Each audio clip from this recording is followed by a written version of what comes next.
Welcome to Special Session 4. In this session, we'll be looking at the very important question of ASEAN and the emerging regional security order. I'm Tim Huxley. I'm the Executive Director of the IISS-Asia office here in Singapore at the center of ASEAN. I'd like, first of all, today to introduce our very distinguished panel of four senior people who are going to make comments from their own and from their own national perspectives to begin the session shortly. First of all, on my right here is Kun Sihasak Phuangketkeow, Permanent Secretary of the Ministry of Foreign Affairs in Thailand. And I'd like to thank you very much for making time to be with us today. I know that you've had additional responsibilities that you've had to shoulder over the last week or so, and I know that actually you've been to and fro from Singapore over the last day or two. So thank you for committing the time to be here. We appreciate that. And on my immediate right, Peter Varghese, Secretary of Australia's Department of Foreign Affairs and Trade. On my immediate left, Dr. Amy Searight, Deputy Assistant Secretary of Defense for South and Southeast Asia from the United States. Welcome.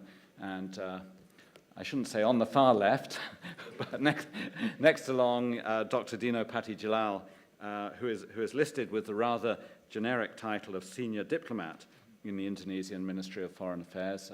He has just ended his tour as Indonesia's ambassador to the United States and is now back in Jakarta. Thank you for joining us too.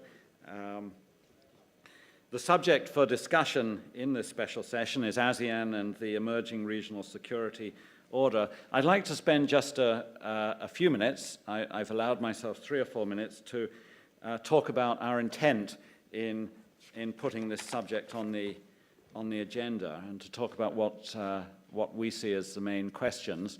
Now, in talking about what we see as the main questions, I'm going to raise a couple of issues. Now, if our panelists would like to address those issues, that would be extremely useful, but I'm sure that they've got their own perspectives and points that may take up their own 4 or 5 minutes of introductory comments, so it's not mandatory that they respond to these points, but I think they might want to, either in their opening comments or later in the session. First of all, it strikes me that one absolutely critical question concerns the role of ASEAN as a key element of the regional security architecture, the role of ASEAN as a politico-security community, at least a community in embryonic form. And the notion of ASEAN centrality, ASEAN centrality in the Asia-Pacific region, not just in geographical terms, but also at the center of the institutions which make up what is often referred to as the Asia-Pacific regional security architecture. So in other words, I think it's clear that ASEAN has been at the heart of what you could call pan-regional groupings, the ASEAN Regional Forum for the last 20 years, but now also the East Asia Summit and the ASEAN Defense Ministers Meeting Plus. And so I think one important question is, how credible is this notion of ASEAN centrality, particularly in the light sometimes of questions over ASEAN's own unity and ASEAN's own capacity to develop its own politico-security community? Is ASEAN really able to provide the leadership of regional institutions at this crucial time in terms of regional security, or are new, different institutions needed?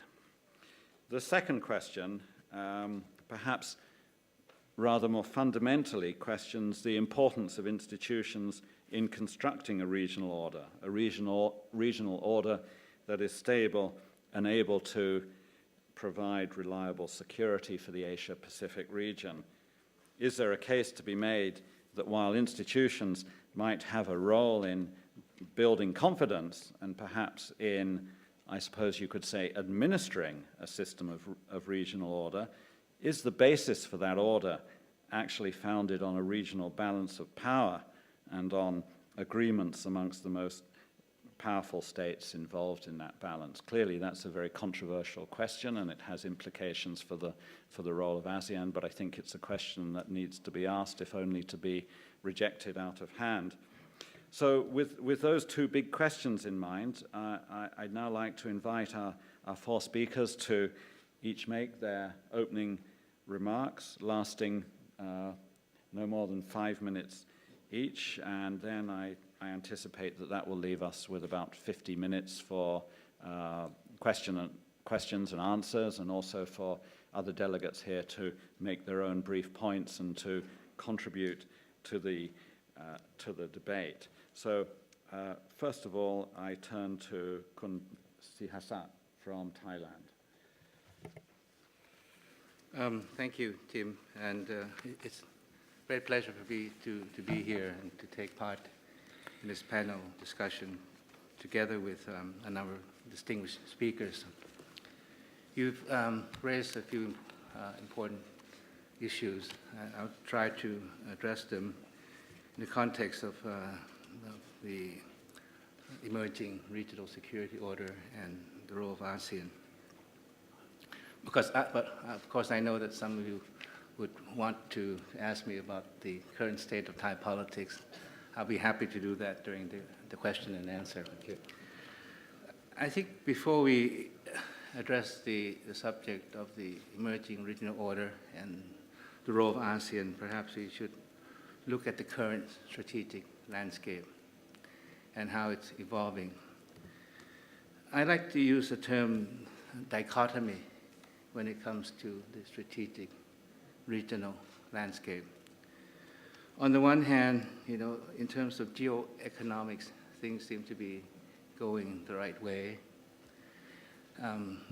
East Asia, Asia-Pacific has emerged as the global engine of growth. We see countries focusing on economic development, consequently economic cooperation, economic integration seems to be the order of the day. And this has led to a sense of growing interdependence, a sense of community, and a sense of shared progress and prosperity.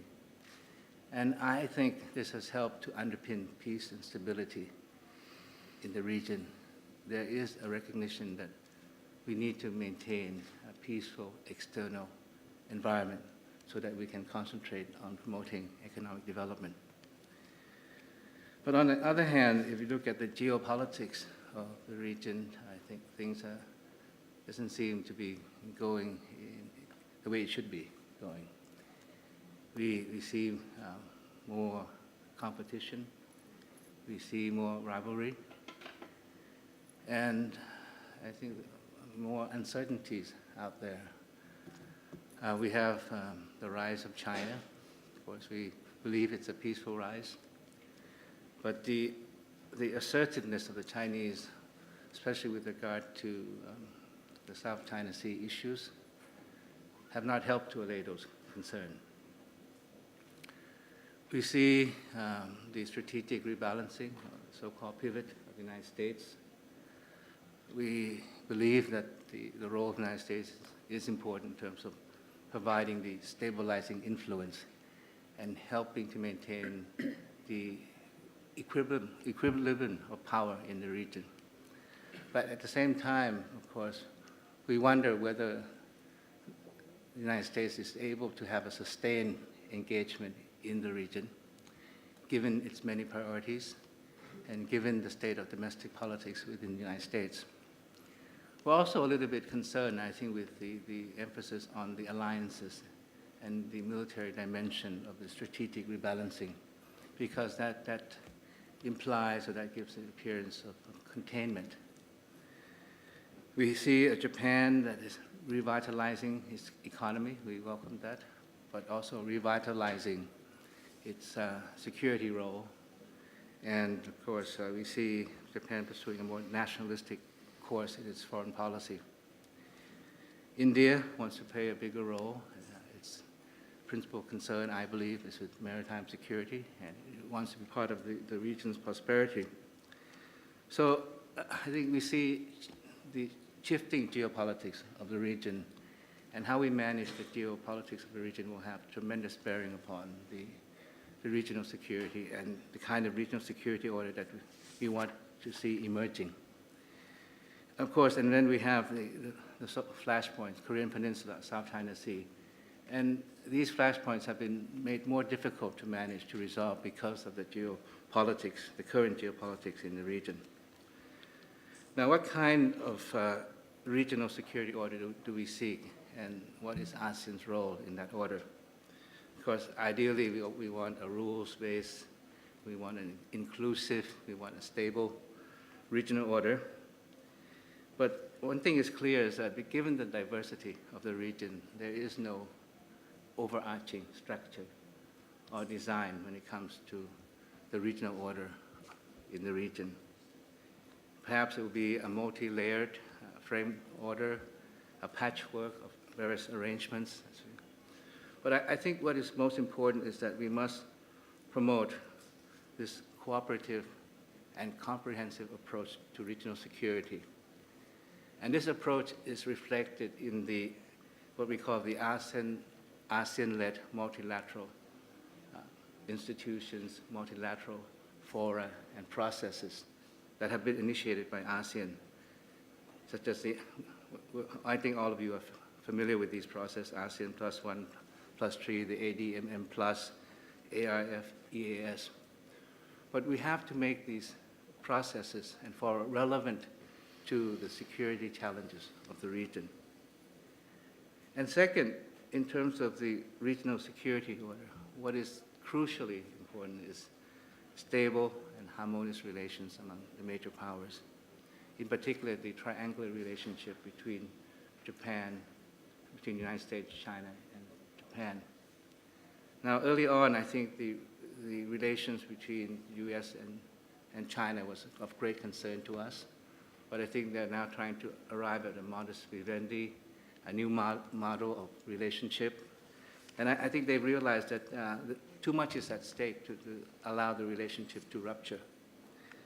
But what we're particularly concerned about when it comes to regional security is the relations between China and Japan, because it's not just about the territorial disputes of today, it's also about issues from the past, and that makes the relationship all the more difficult to manage. Now, in this context, I think, of course, we say that ASEAN must play a more proactive role. We must seek to enhance our centrality. But sometimes my feeling is that we talk so much about centrality within ASEAN, but we're really not clear what it's all about.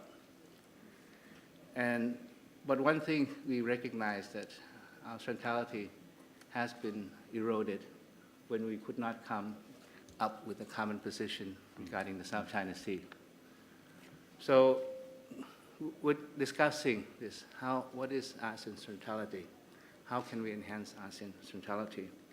In fact, Vietnam has proposed to have a special senior officials meeting just on this very subject of ASEAN centrality. But for me, I think ASEAN centrality involves ASEAN's unity and cohesiveness. That is at the heart of ASEAN centrality.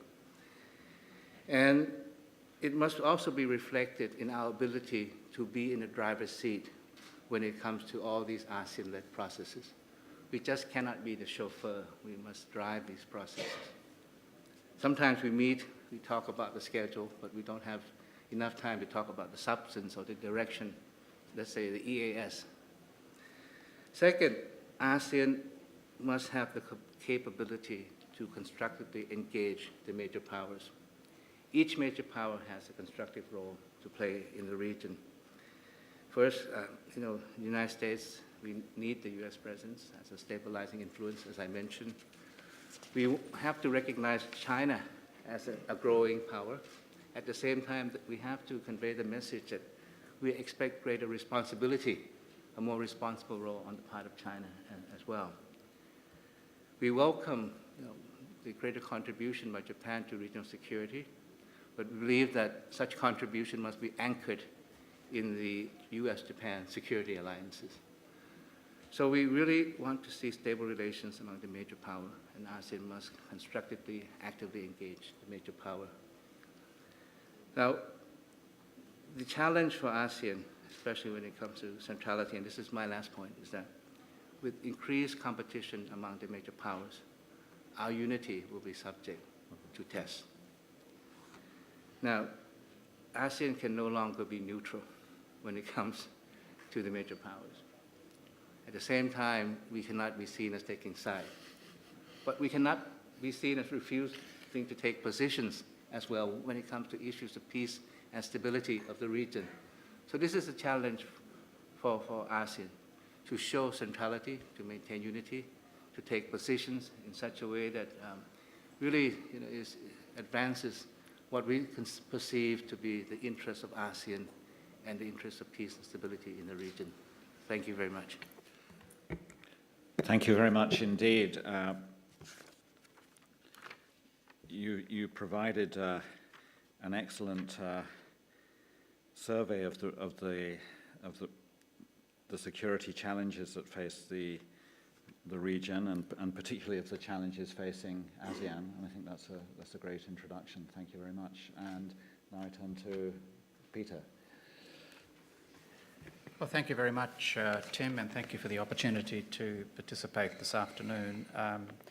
The perspective I want to bring, the Australian perspective, is obviously going to be shaped by where we come from, and that is a country which is an ally of the United States, but which also has a strategic partnership with all of the major powers of what we increasingly conceptualize as an Indo-Pacific region, a country whose economy has been structurally integrated with East Asia, indeed in many ways is more bound to East Asia than some East Asian economies, and the perspective of a country with a 40-year partnership with ASEAN.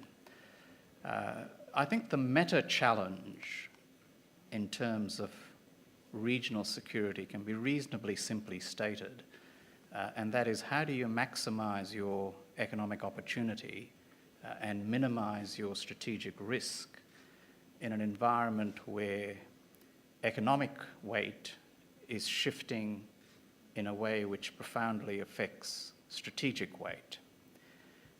And if you were to look at that meta challenge, I think there are three key questions that we will need to answer. The first is, will the strong economic growth which has characterized this region continue? The second is, what will be the character and the trajectory of the major power relationships in our region, especially the US-China relationship?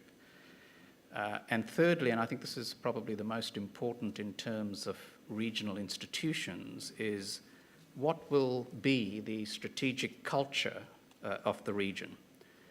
Will it be built around adherence to shared core principles, or will we see a strategic fault line down the middle of the Indo-Pacific region? So let me try and give some responses to those three core questions. On economic growth, we shouldn't take it for granted that what we've seen in the last several decades will continue into the next several decades. And we should bear in mind that a low growth region would pose much bigger strategic challenges for us than a high growth region. Now, growth essentially will turn not so much on what we do as a region, but what the big economies do as nations. And I can't think of a single large Asian economy, or indeed a single large economy anywhere, that will not face profound structural challenges. In many ways, we've seen the salad ears of economic growth in Asia, and what comes next is the hard slog of structural economic reform, and we all know just how difficult that is from a political perspective. There is a role for regional institutions and regional cooperation in helping to underpin continued economic growth, and that in turn will turn on the extent to which we can continue what by any measure I think has been an impressive record of regional economic trade and investment integration. And unless we hang on to that tradition of integration and an outward-looking economic way of looking at the world, I think the prospects of continued growth will be limited. On the major power relationships, I think this will be at its core a fundamental test of whether the logic of economic interdependence proves stronger than the instinct for strategic competition.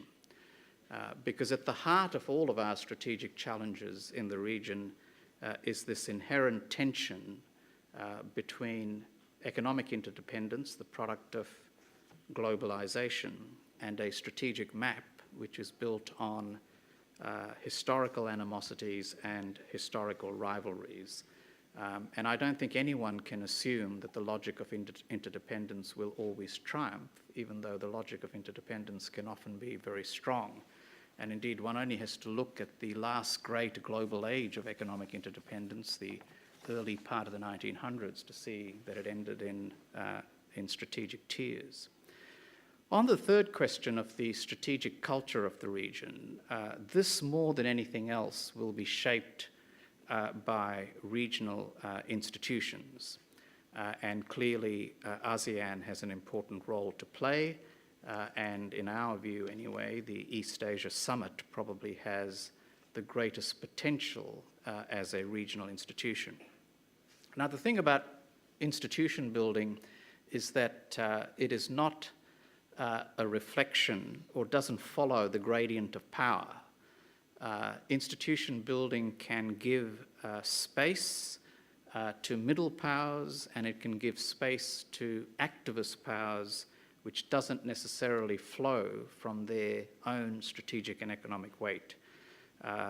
It is in this sense, I think, a more democratic construction than balance of power politics would suggest. And the quality of our regional institutions, I would suggest, will be shaped to a large degree, not exclusively, to a large degree, by whether ASEAN itself is able to rise to the challenge. And that means, can it go beyond a lowest common denominator position? Is the search for ASEAN unity to handcuff it to a lowest common denominator position? To show unity, for ASEAN to show unity not only amongst itself, but to show unity when larger powers inevitably will want to pull it in different directions. And above all, whether ASEAN will have a clear commitment to the core principles which should shape the region's strategic culture. And by these I mean principles such as the respect for international law and the peaceful resolution of disputes, and a willingness to discuss issues which could impinge on the broader regional security outlook. So we obviously face a period of significant transition. We've been through a period where we have had the benefit both of strong economic growth and of strategic stability. And securing both of those into the future, I think, will only get harder. So to succeed, I think we're going to need a level of statecraft of the highest order, especially from the major powers. And we will need ASEAN to step up to the plate and give substance to its claim to be at the center of institution building. Because you can be at the center but not be central. And I think that is ultimately the challenge that ASEAN faces. And I think to rise to that challenge, most of all, it will need clarity from all of us, not just from ASEAN, concerning those core principles that we want to see embedded in the strategic culture of the region. Thank you. Thank you very much, Peter. Thanks. You very usefully highlighted these three key elements: the question of will economic growth continue, what will be the character and trajectory of major power relations in the region, and finally, what will be the strategic culture of the region. And I think those address actually very usefully the two broad questions that I posed at the beginning. So thank you very much. And thirdly, Amy Searight. Thank you very much for this opportunity to give the U.S. perspective on ASEAN and the emerging regional architecture. ASEAN plays a critical role in upholding this region's security order. Especially in recent years, ASEAN has come a long way in a relatively short period of time. And this progress, in many ways, is remarkable. It's been possible because of the commitment of ASEAN members to ensuring that ASEAN maintains its unity and its centrality and stands for its principles. But this kind of momentum that we see is remarkable given ASEAN's well-known limitations, some of which Peter and others have already discussed. Because of ASEAN's premium on consultation and consensus, this can result in very slow decision-making and lowest common denominator approaches to solving problems. Before joining the Obama administration to serve in government, I was a professor, and I remember very well a decade or two ago when so many of us had academic debates about the ASEAN way and whether it could serve as a viable organizing principle for the region, especially at a time when other regions, such as the EU and the Organization of American States, and global institutions like the WTO were moving towards clearly defined mechanisms for decision-making and conflict resolution and dispute settlement. But in many ways, ASEAN has proven the skeptics wrong.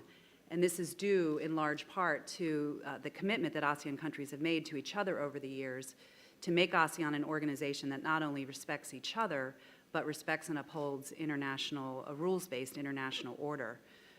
ASEAN's success is also due, in many ways, to evolving regional dynamics, the presence of large regional powers and the rise of new ones, and the extraordinarily valuable role that ASEAN has played in bringing countries in the region together, from Japan, Korea, and China to Australia, New Zealand, and India, and of course the United States and many other countries.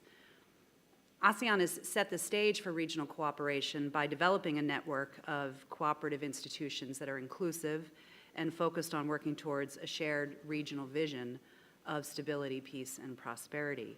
And this shared vision is shaped by ASEAN's core principles of respect for sovereignty, non-interference, settlement of disputes by peaceful means, and the renunciation of the threat or use of force. And all of these principles support and uphold a stable regional order that has allowed economies and societies to flourish over the years. In addition to the East Asian Summit and the ASEAN Regional Forum, the relatively new ASEAN Defense Ministers Meeting Plus, or ADMM Plus, provides an important framework for nations to exchange viewpoints, undertake action-oriented multilateral cooperation, and pursue common security objectives. So for us, especially the Department of Defense in the United States, we're really focused on the practical cooperation and the relatively rapid progress that ADMM Plus has made. It's moved from concept to reality in only 4 short years. The 3 successful multilateral exercises within the ADMM Plus in 2013 set a high benchmark for creating clear standards for cooperation and interaction of militaries in the region. This year is an important year. It's an important transition year to institutionalize this good work and the action-oriented focus of the ADMM Plus. The tragedies of Typhoon Haiyan and the disappearance of Malaysian Airlines 370 showed the importance of this kind of action-oriented cooperation. sharing information quickly, coordinating action seamlessly, and contributing to humanitarian efforts. There are certainly lessons that need to be learned to provide more integrative and effective responses in the future, but this is a practical challenge that ASEAN frameworks like ADMM Plus are well suited to lead on. But ASEAN, despite ASEAN's progress, its relative success, there still are a lot of challenges in the region. And Secretary Hagel in his speech this morning, I think, outlined many of the serious challenges that include ongoing territorial disputes and conflicts over natural resources, in particular rising tensions over disputes over maritime claims and the unhelpful action taken by some that seek to alter the status quo. The continued threat of large-scale natural disasters, the impact of climate change and environmental degradation, and the threat of pandemic disease, and illicit trafficking in people, drugs, and other dangerous materials, including the proliferation of weapons of mass destruction, and the growing threat of disruptive activities in space and cyberspace. These are all challenges that can't be tackled alone, and they will be, how we tackle them will be important in determining whether we can build an enduring, lasting security order in the future. A lot rides on ASEAN's ability to maintain its strength and its unity of purpose in the face of these challenges while working with regional partners. So moving forward, ASEAN must continue to be a leader in regional institutions such as the EAS, ARF, and ADMM+. We believe that a strong, integrated ASEAN is in the interest of the United States and will serve broader regional interests in stability and prosperity. And we believe that regional architecture has a central role for ASEAN is the best way to ensure that these institutions are inclusive and protect the rights for all nations in the region. As Secretary Hagel said in his speech earlier today, the U.S. believes ASEAN can deepen cooperation among its members and lead toward a future enduring regional security. But first, this region must continue to ensure that security and military might serve to undergird economic prosperity and individual freedoms, not undermine them. Second, the nations of ASEAN must have a shared sense of responsibility for the region's future, but also the necessary capabilities to address emerging challenges. Third, we can ensure this region is one in which collective multilateral operations through regional forums like the ADMM+ are the norm rather than the exception, where our militaries are accustomed to training, planning, and operating side by side. And finally, ASEAN can demonstrate that lasting security is not built through coercion, threats, or force. Competition and disagreements, while inevitable, can be managed peacefully through adherence to common principles, including the respect for international law, willingness to engage in dialogue, and peaceful resolution of disputes. ASEAN as a whole is strong because of the individual strengths that each of the members share with each other. All of ASEAN have something to contribute, and it's important for each of you to continue contributing to its greatness. The U.S. will continue to be present and active in this important region, and we look forward to continuing to identifying opportunities to enhance practical cooperation among ASEAN and Plus member states to build trust, confidence, and to continue enhancing the commitment of each of our countries to the principles and values that have made ASEAN-centric organizations the driving force for progress in the Asia-Pacific. Amy, thank you very much. That was a very upbeat and encouraging assessment of ASEAN, and I think that's a welcome contribution to the debate, and I think you underlined the United States' support for ASEAN's principles and policies. Thank you very much. And fourth on our panel this afternoon, Dr. Dino, Patti, Djalal. Over to you, Dino. Thank you, Tim. And let me just say that, I've been recently a part-time politician, so I'll speak more as a politician than a diplomat. I think this room will benefit from that more. Let me throw a few quick points to start the discussion. First, in the changing geopolitics and geoeconomics of our region, ASEAN strategic stock is on the rise. We see this in the U.S. rebalancing towards Asia. We see this in India's Look East policy. We see this in China's, India's, Japan's, and Korea's rising focus on our region. So ASEAN must capitalize on this, and I think ASEAN is in a good position to push for new initiatives in ways that would generate the least resistance from other players. And one advantage is that ASEAN has a short memory. We don't carry too many baggages from the past. We are pragmatic, forward-looking. We're not given usually to historical animosity, perhaps compared to countries in Northeast Asia. In fact, I've been surprised how memories of World War II were no longer a factor in the collective national consciousness in Indonesia. Perhaps this is also true for other ASEAN countries. Second point, ASEAN must definitely maintain its cohesion. This is a point that was mentioned by all the panelists here today, particularly diplomatic cohesion. ASEAN unity is critical to ASEAN centrality. Other powers would take ASEAN more seriously if it speaks and acts with one voice. Now, this does take an effort. Yes, ASEAN has one identity, the ASEAN identity, but it also has different diplomatic cultures and styles. Some are shy to take positions, occasionally passive, occasionally cautious. Some are risk-averse, some are defensive, some are more assertive, and they move in different speeds.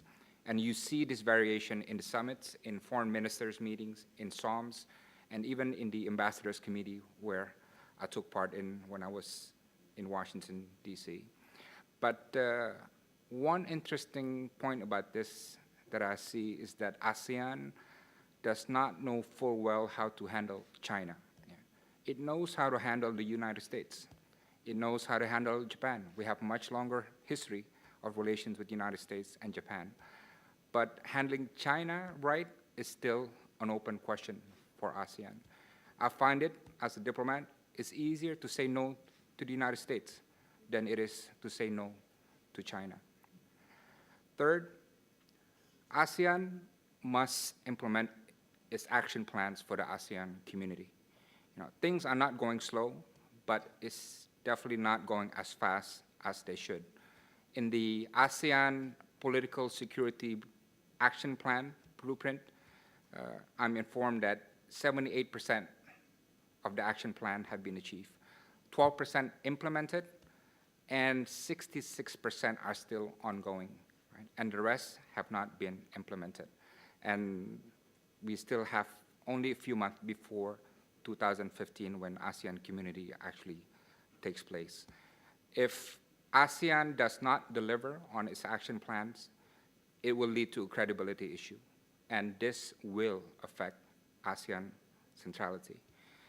I think ASEAN must also internalize the notion of the ASEAN community. As I told you, in the last 4 months, I've been going around Indonesia, more than 30 cities, to talk about the future of Indonesia. And I've found, to my surprise, that many people still have questions about what ASEAN community is all about. They know the date, they know 2015, but they do not know much about what the ASEAN community comprises, let alone what ASEAN political and security community is all about. Now, I think this is an important homework for all of us. I don't know how it is in other ASEAN nations, but definitely there's a strong case to be made that the notion of ASEAN community must be made into a grassroots dimension. And why this is important?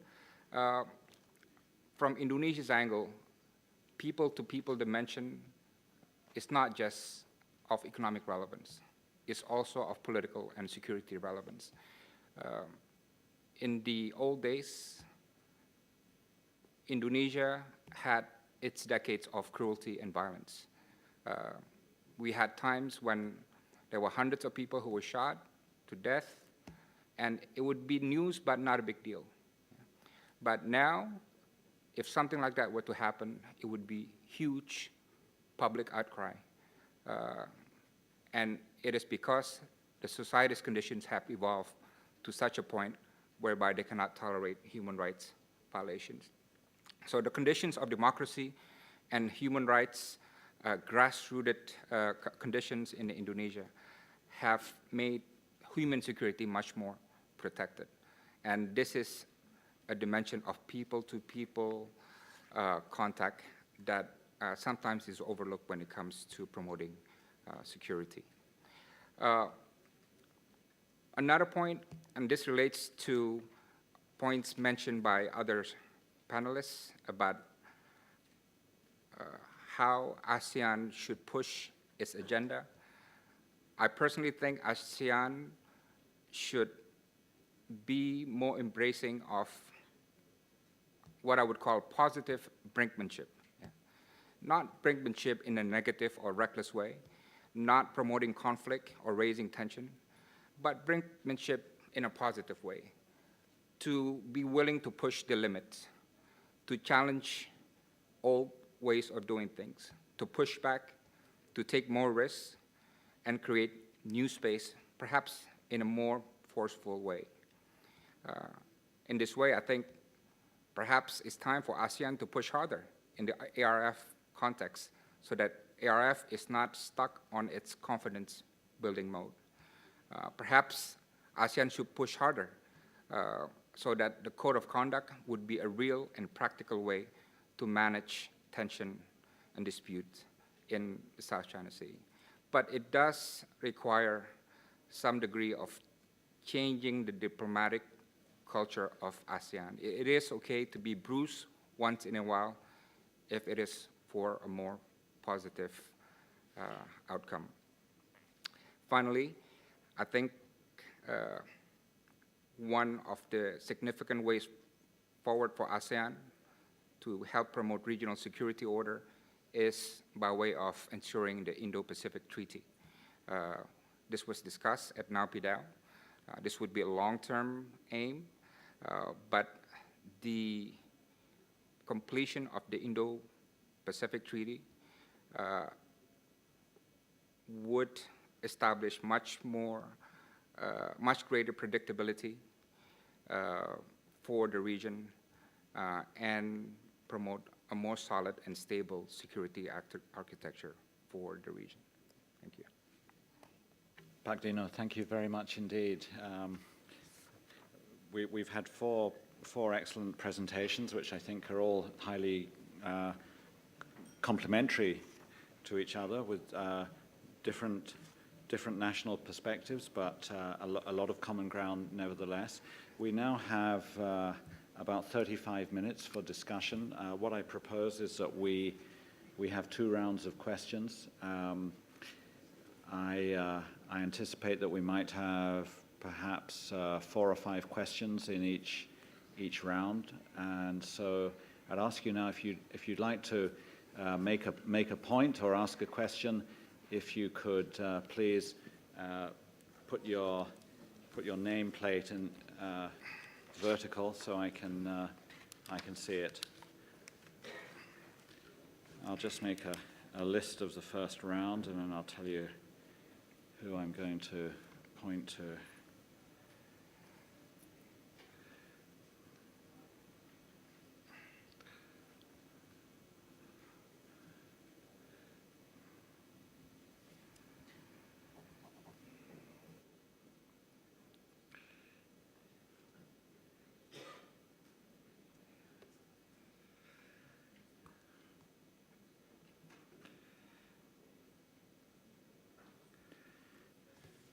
Okay, in the first round we have Kishore Mahbubani, Dewi Fortuna Anwar, Munir Majid,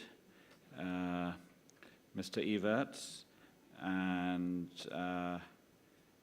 Mr. Ida. So first of all, Kishore. Thank you, Tim. Let me begin by echoing your statement that we've had 4 excellent presentations, and it's very clear that what comes out in the discussion is that ASEAN is under real stress now. And that's in some ways obvious and inevitable, because when you have rising great power rivalry, ASEAN will be under stress. So, but I want to very quickly complement that analysis with 3 points, and one of them, the last one, is a question. First thing is that, I mean, everyone talks about how imperfect ASEAN has been when faced with these new challenges. My point to you all is just try to imagine this region without ASEAN. Where would we be today if you didn't have this incredible amount of ASEAN plus processors, ADMM, ARF, you name it? If they didn't act as, in a sense, buffers, preventing great power rivalry, this region would be much worse off. So let's not forget that, imperfect as it is, this ASEAN plus processors have done a lot to contain the damage from great power rivalry. The second point, which is complements the first one, is that, you know, just in case you all think that ASEAN is not great, just ask yourself a very simple question. Which other regional organization anywhere in the world we would say has done as well as ASEAN has in managing especially geopolitical rivalries? I mean, everyone looks at Europe, but you want to write a case study on how not to manage geopolitical differences, look at what this incredible range of very sophisticated, well-financed European institutions have done with Ukraine. It's a total failure. What's the point of having OSCE and all these other wonderful institutions when you get a crisis, everything falls apart? Luckily, ASEAN hasn't done it. So I think, frankly, if you look around realistically, the rest of the world, there's no better alternative to ASEAN. But the final point is that, you know, if you really want to assess where ASEAN's future is, and to some extent it's going to be decided on the 10 capitals here, but frankly, and here I must say, I'm really glad that my good friend Dino Djalal has become very Singaporean and is pushing positive brinksmanship, because I actually prefer, I suspect Minister Sihasak would agree with me, I prefer the old consultation and consensus, Musyawarah Mufakat ASEAN. I think they're still more durable than the Singaporean positive brinksmanship ASEAN. But, you know, I think the key future of ASEAN will be determined in Washington, D.C. and Beijing, because both United States and China got to make a fundamental strategic decision and ask themselves, is it in their interests to preserve this imperfect, poorly performing ASEAN, or pull it apart and ask it to take a strong stance on South China Sea and other issues? Because if you do that, if you push ASEAN beyond its limits, then I'm afraid that this imperfect institution that you have may disappear and the region will be much worse. So my advice to Washington, D.C. and Beijing is accept ASEAN for all its imperfections and don't try to do what happened in Cambodia 2 years ago and break it apart over an issue like South China Sea. Thank you very much, Kishore. Amongst your points, you mentioned the European Union's role, and I think at this stage it might be good to hear from Stephen Everts, who is from the European External Action Service.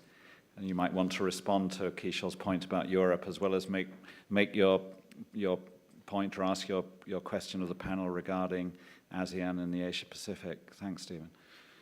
Thanks very much, Tim. Well, I think we in Europe are acutely aware that the European security order is facing a tremendous test. But I think we would also perhaps say that you know, the history of European enlargement, the stabilization of the Balkans, and there are many other, you know, strategic developments that have occurred in Europe, and even also the stabilization and saving of the euro, point to sort of an endurance of European integration, which has political, economic, and strategic benefit. But by no means does any European come to this kind of event and say, look, all you have to do is look to Europe and copy, because there's absolutely no case that will be a viable recipe. Just on the case of Ukraine, I think the jury is out whether Putin may have won Crimea, but he may have lost the rest of Ukraine. But that remains to be seen. But my point was actually more on ASEAN, if I may. I mean, we in Europe have a huge stake, like others, in the success of ASEAN, and that's why, indeed, the EU is one of the biggest supporters in all sorts of ways, financial exchange of experience and all the rest of it, because we believe in that way that in regional integration, through regional integration, you achieve more for your peoples, but in economic, political, and security terms. It's true that we're acutely aware that external powers can tear regional groups apart. We know this on our own skin. And once again, you know, there's a huge amount of humility in Europe on that. But we've also found that working on the internal cohesion of the group can help you withstand these pressures better. And I just wondered if panelists wish to comment on some of the things that spring to mind, you know, as you not only reach your 2015 goals, but start to develop your post-2015 vision, you know, what the sort of thinking is on, I'm just throwing out some ideas that are, I think, debated in the region, strengthening of the Secretariat, how ASEAN raises and spends its money on the question of the budget, notions of compliance. I note that some of these ideas are being discussed, and I think they're very interesting. Of course, it's entirely for ASEAN to determine how it wishes to take these forward. But if you wish to strengthen ASEAN centrality, I think some of these things will have to be addressed. The institutional capacity, and just as a corollary of that, of internal cohesion building, is it unthinkable that, say, by 2015, ASEAN were to commit to solve its maritime border claims amongst the ASEAN countries, like the Philippines and Indonesia have done recently? But would that not be a tremendous way of strengthening ASEAN cohesion as it engages China on the COC and all the rest that we so strongly support? But that kind of practical, if you like, homework would, in my view, strengthen ASEAN's capacity to sustain its great power relations. Thank you very much. Thank you very much, Stephen.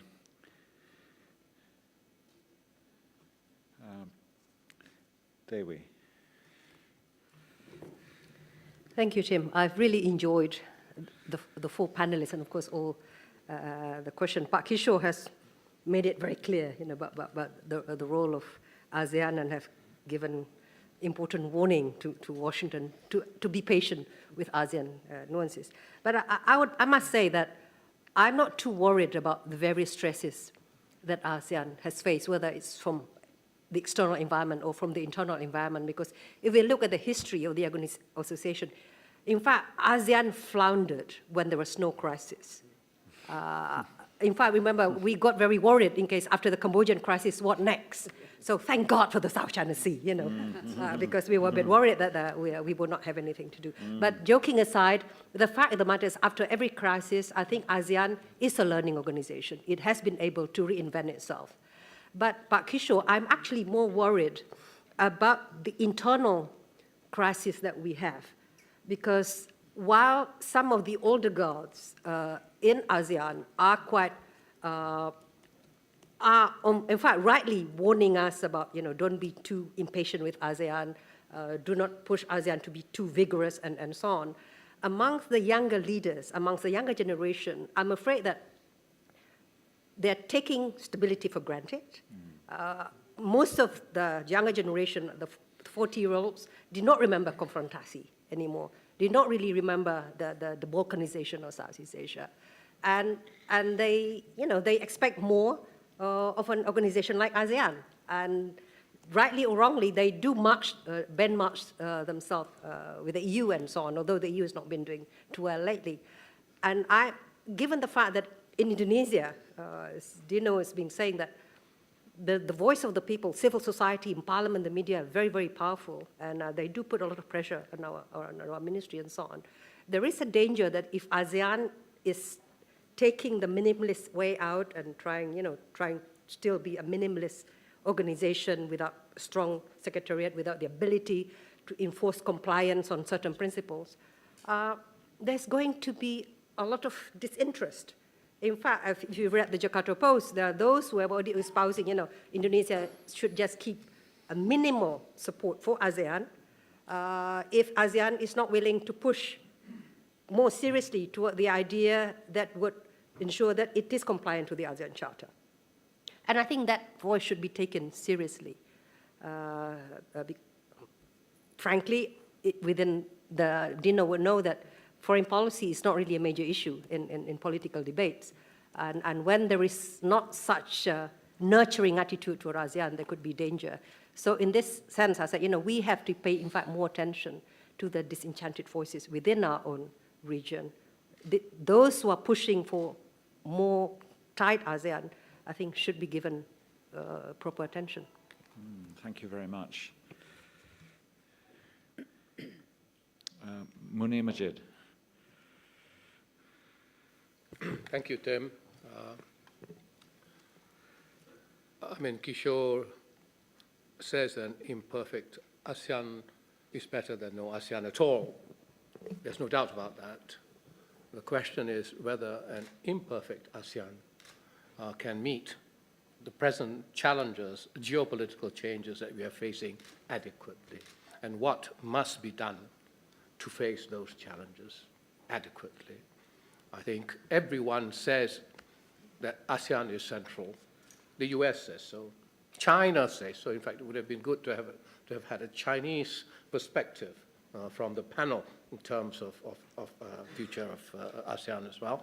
Of course, ASEAN certainly says so. But there is a danger of the emperor has no clothes syndrome. You say it too often and you believe it when actually your positioning is falling back. And I think this is the danger that ASEAN must address. And the ASEAN way of doing things must be re-examined. ASEAN needs leadership, but there is no one coming to the fore. But when that leadership has been needed and has been provided, it has moved forward with that kind of leadership. In 2012, without the Indonesian foreign minister coming up with a 6-point plan, there would have been nothing. But once that leadership came, everyone went along with it. Now, this points to the fact that ASEAN needs leadership, and one should not be shy about providing that leadership in ASEAN. Test the water rather than go for the lowest common denominator. And this is, I think, one essential thing that ASEAN must be doing in facing up to the new challenges. The other thing that it must do is to not have so many programs, so many objectives, like a shotgun approach. When you have so many programs and so many objectives, if you do not succeed in getting them all, you can say you have not failed, but actually you have not succeeded. It's better to actually focus and have some clear objectives. In the political security sphere, clearly, number one objective is COC. So identify it and go for it instead of sort of having too many objectives. The scorecard, Tim, I think you mentioned the scorecard. I mean, in terms of the economic community, the ASEAN scorecard is supposed to be 80%, but the scorecard is derived from inputs by member states who are sometimes economical with the truth in terms of what they've done in respect of barriers. And therefore, it comes from member states to the Secretariat, and it comes out as a certain score. But if you ask the private sector, what is their experience is far short of 80%. So a way of doing things whereby you have these inputs and then these outcomes and then these results and then this uncertainty about the real position is not good for ASEAN. It has to become more scientific, more rigorous, and more focused. Now, thirdly, I would say ASEAN cannot be complacent, not just because of the geopolitical challenges, it's because of one other thing, and there are many other things, but I just want to mention one, which Dino mentioned, the last point about an Indo-Pacific treaty. 1 year after it was first proposed by the Indonesian foreign minister in Washington, the CSIS, the ASEAN leaders in Myanmar actually, in their joint statement, welcome this proposal. But what is it? What is its purpose and intention? What would be its outcome if you had that treaty? We've heard again and again that the Treaty of Amity and Cooperation is the centerpiece. Now, what happens with this treaty coming into play? Where would ASEAN be? Where would the TAC be? And therefore, there's a need not to be complacent, to examine very clearly, the consequences of such a treaty. So essentially, yeah, good to have ASEAN, excellent, however imperfect, but there are so many challenges coming at it that it must reform and think of doing things in a more agitated and more led fashion. Thank you. Thank you very much, Munir. I like your idea that ASEAN should adopt the approach, I suppose, of a marksman rather than using a shotgun. Just one question on what you said. You talked about the need for ASEAN to have leadership. But where would you see that leadership coming from? The most important country in ASEAN, beyond a shadow of a doubt, is Indonesia. Of course, at the moment, just right now, it has elections and so on and so forth. It's not quite clear what their foreign policy position or ASEAN policy position is going to be. I think without Indonesia, it doesn't move. However, I think the chair of ASEAN should provide the leadership by engaging the most important member states. And certainly, these most important member states must include Indonesia. Thank you very much. And lastly, in this first round of questions, Mr. Espen Barth Eide, who is the former Minister of Foreign Affairs from Norway. That's right, I know at the World Economic Forum. Thank you. I happen to be a strong admirer of ASEAN, and despite the shortcomings that we have discussed, I think it's a very fair point to say that without it, the world would have been in a much worse place. But I also think that having observed ASEAN from the outside, that it will, with the ambition it has set itself for 2015, I think it's extremely important actually to deliver something. And in order to get there, since the ambition is for an economic community, it is incredibly important actually to have a much better buy-in from ordinary people in ASEAN countries. Because what we do know from any integration process, which I strongly believe in, I think everybody in the long run are better off if they have a systematic integration process, there will still be winners and losers. There will be people who will have a short-term loss thanks to the process of integration. If you take away the protection of a certain sector, for instance, somebody will complain. And, and when you get there, you need to make these people understand that they're part of a bigger goal, which is beneficial in the long run. And it strikes me also inspired by discussions we had a week ago in Manila with the World Economic Forum on where you were in East Asia, that a lot of people from ASEAN were making the point that it's about time to take this from just a sort of an elite project to have it much more of a popular project. So that was my first comment. And the second point is I think that equally important is to be able to have leadership and prioritization and make some clear direction. And I do not think that those of us from the outside should suggest to the extent that's relevant at all what we think, but to get rid of the consensus principle. I think that's integral to the whole nature of the organization. It's not going to change anytime soon. But I think there are ways to deal with consensus. You could do it through strong leadership from the chair. You could also do it by having more decision-making by consensus happening in Jakarta among the Committee of Permanent Representatives, not always having to wait till the next ministerial meeting before anything important is decided. I think that these are sort of practical steps to move ahead to have a more swifter decision-making process without giving up on the main issue. And my just last point is to say that as an illustration of how important ASEAN is to everyone, I'm happy to say that last year, as Norwegian Foreign Minister, I signed Norway's accession to the TAC, and we are by far the furthermost away member of that treaty, but we still thought that was quite important because we understand the centrality of ASEAN. Thank you very much.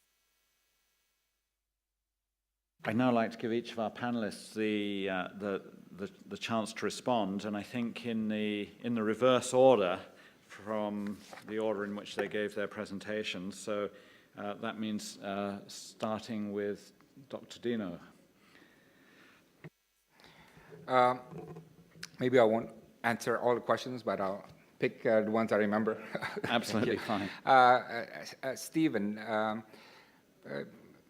can ASEAN internally agree on some things that would help promote peace?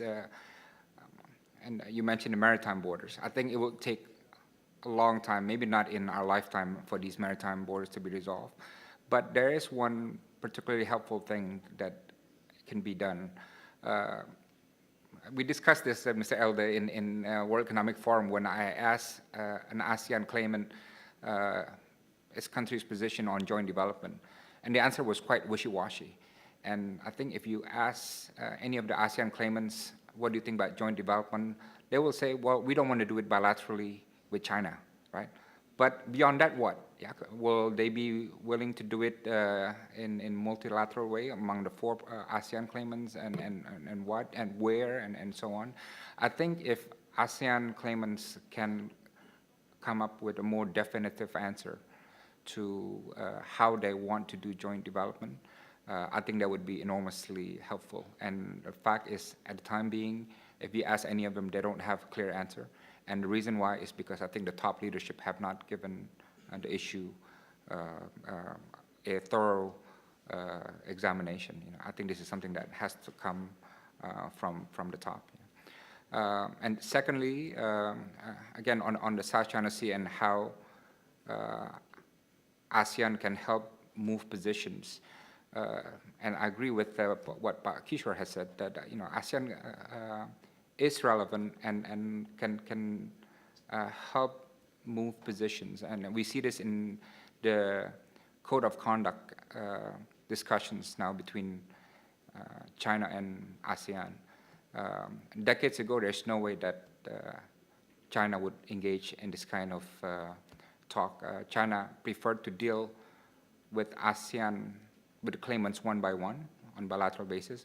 And then they were willing to move to talk with the claimants, and they were willing to talk with ASEAN on the code of conduct. I think their bottom line is that the US has to be kept out, right?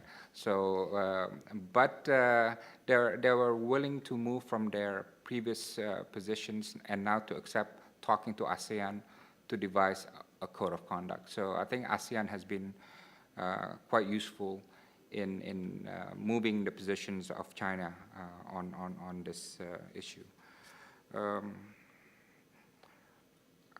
On leadership, I agree with what Munir. Indonesia is in a good place to provide some leadership, and we have exercised that in a number of occasions.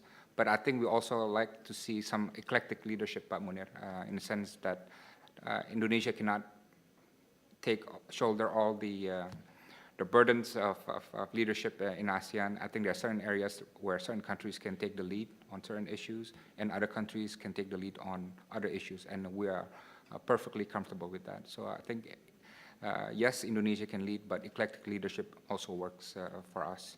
And this is also important because Indonesia is in the midst of presidential elections. We don't know who will be president this year, but he will need some time to learn about ASEAN, to learn about international affairs and so on, about the region.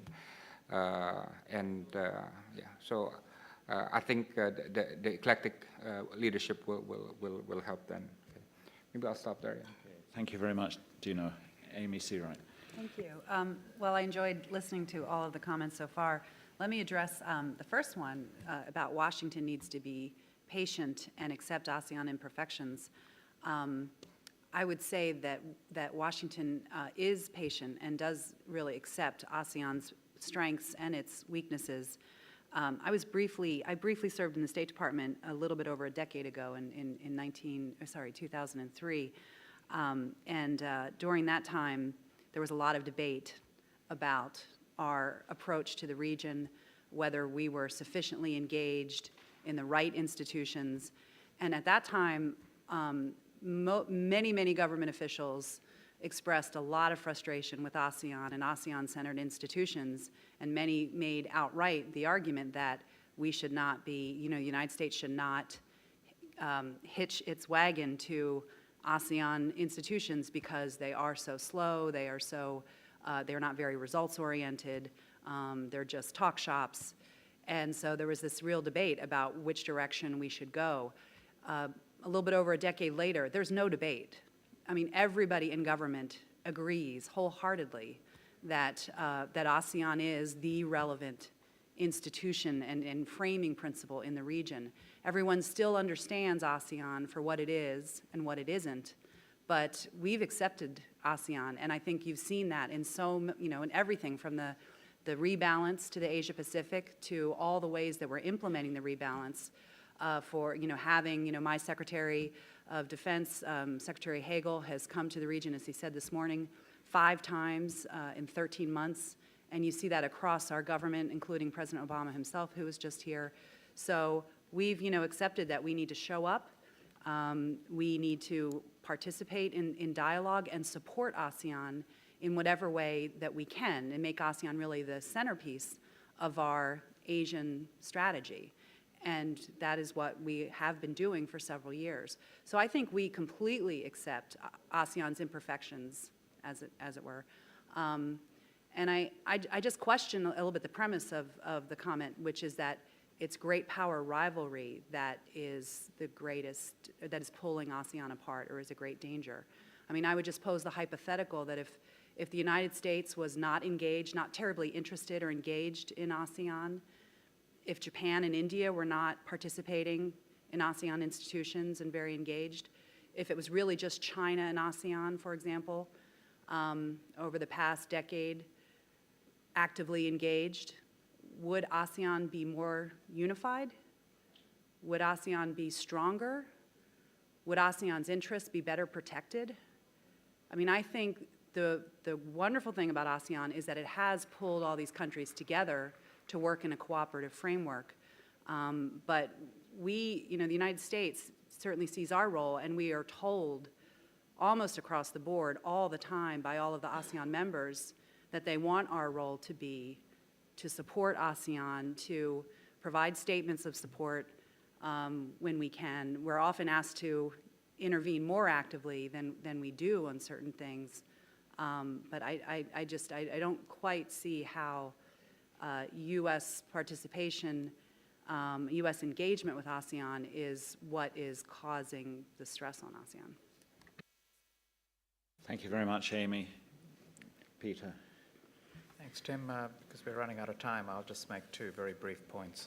I agree absolutely with Kishore that ASEAN has achieved a lot, and we would all be literally poorer if it wasn't for many of ASEAN's achievements, both economically and strategically. Unfortunately, policy challenges don't tend to reward past achievements, and so we'll still have to grapple with all the things that the that the panel has been discussing. And the second point I wanted to make was, I accept again Kishore's point that comparing ASEAN and the EU, comparing maybe apples and mangoes, may not get you very far. But there is one similarity that I think is relevant to the discussion we're having here, and that is the EU's great achievement was that it brought strategic reconciliation to Europe, particularly its core objective at its foundation, which was to ensure that France and Germany never again went to war. But the EU itself has very little strategic weight, and I suspect, in fact, its strategic weight is less than the sum of the parts of its membership. And I would suggest something quite similar applies to ASEAN. ASEAN has achieved a measure of strategic reconciliation amongst its members, but ASEAN as an institution itself, I think, doesn't carry very much strategic weight. Thank you. Thank you very much, Peter. And finally, Kun Sihasak. Thank you. A few points. Can ASEAN rise up to the challenge? I think ASEAN can. But to do so, we cannot rely on our past success. We really have to, take a hard look at the challenges confronting us and I think the opportunity that is presented by this effort to come up with a post-2015 vision really gives us an opportunity to look at how we can strengthen ASEAN and enhance our centrality and enhance ASEAN's role in global affairs. I think in terms of the community, I think we really have to think of what kind of community we want to be. We simply cannot be an association of states anymore. We must be a community of nations and peoples. So I think that should be the guiding concept. In terms of centrality, yes, we need unity and cohesiveness, but as repeated by everyone, it cannot be the lowest common denominator. One word is missing, the word relevance. We have to be relevant also when we think about ASEAN centrality. Yes, we need leadership, but I don't think it should be provided by any one single country. It should be working together, and so the leadership must not be out of sync with the dynamics of ASEAN, the pace of ASEAN, the diversity of ASEAN. But we must constantly work to stretch the envelope. I think that's very important. And yes, US and China must realize that it's in both of their interests to have a credible and viable and robust ASEAN, if only to provide the kind of buffer that is needed at the moment. And of course, right now, we are also talking about how ASEAN could play a bigger role in dealing with global challenges as well and global affairs. But I tend to agree that we must not forget what ASEAN is all about as we look to the future, because when we started off on this journey in 1967, nobody expected ASEAN to be where we are. We were confronted with many challenges. Thailand in particular, we were the frontline state, and had it not been for the support of ASEAN, we would not be where we are today. So this sense of togetherness, this sense of solidarity, sense of working is at the heart of ASEAN, and this is something that we must never forget as we try to move ASEAN forward. Thank you. Thank you very much. Well, this discussion has proved to be quite intense. It's been a serious and interesting and rich discussion. I must say, I thought that we might have had time to take more questions from the floor, and I'm sorry to disappoint those 5 or 6 who would have liked to make their points or ask questions in this session. But I think that at this stage, given that it is almost 6:30 p.m., that it would be more appropriate if I brought this session to an end neatly and on schedule, rather than attempt to accommodate everybody and overrun. Thank you for your participation, and I'd like to thank our 4 panelists very much for their excellent presentations and their very clear responses to the questions. It seems to me that 2 main points have come out of this session. One is that I think there has been overall a fairly resounding affirmation of ASEAN's central role in managing the emerging regional security order, a regional security order that's in flux and is likely to be in flux into the future, I think. But at the same time, I think there's also been a clear call from this session for ASEAN to take up this burden more decisively, for ASEAN's role to become more credible and more convincing, for ASEAN to take measures to ensure its unity, to assert leadership, and to become more grounded in support across its member countries at the popular level. So thank you all very much, and thank you particularly to our 4 panelists.